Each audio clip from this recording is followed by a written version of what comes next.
The Adam Project is another one of Netflix's new run of big-budget blockbusters, where Ryan Reynolds as Adam Reed travels back in time and teams up with his 12-year-old self to save the future.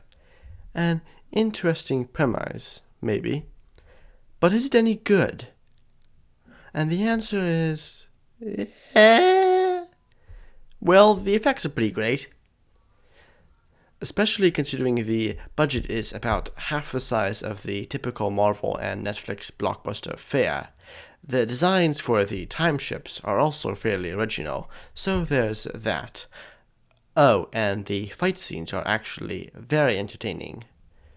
Mark Ruffalo turns in an adequate performance, as does Reynolds. The real happy surprise here is Walker Scobell as a younger Adam. Scobell does a remarkably good job acting like a younger Reynolds, copying a lot of his mannerisms. Oh right, and Scobell's playing Percy Jackson now, isn't he? Doesn't look much like the character. Anyway, where was I? Ah yes, and now we come to the issues with the film, namely the script. As you might expect for a film that was in development hell for nearly a decade, the script is a little wonky.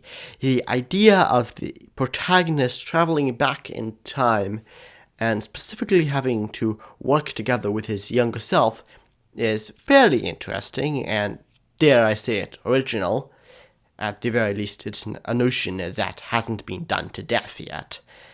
The problem is that the script doesn't seem to know which Adam to center the story on, the world-weary older self or the precocious, scrappy younger self. What is more, the villain is awful, and not in a good way.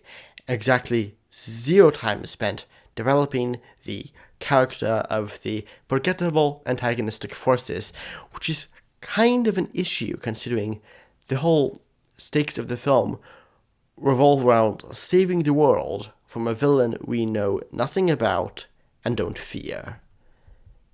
Even still, in my opinion, The Adam Project is a mostly entertaining flick, even if it could have been much better with a tighter script. Thanks for watching, and I will be back very soon.